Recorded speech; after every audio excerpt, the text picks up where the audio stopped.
magnenegosyo ka, marami kang mapagdadaanan.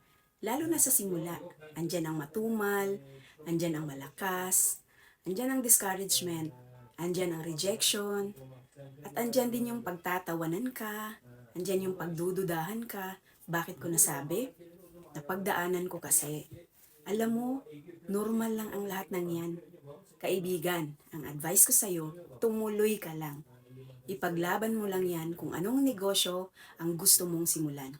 At kung wala ka pang naisip na negosyong sisimulan mo, I suggest online ang gawin mo. Dahil sa panahon ngayon, yan ang pinakamagandang negosyo.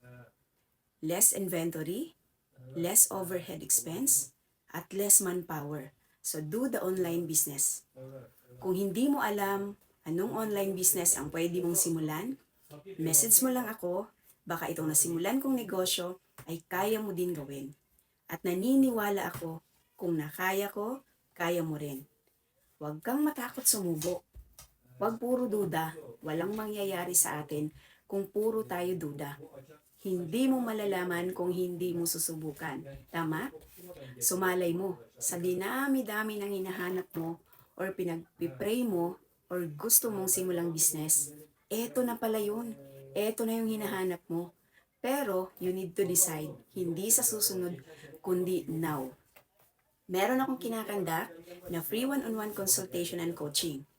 So kung ikaw ay interesado, i-click mo lang yung button sa baba para makapagpa-schedule ka at makapili ka ng araw at oras na komportable sa'yo. So go ahead, book your free one-on-one consultation now. See you in my inbox.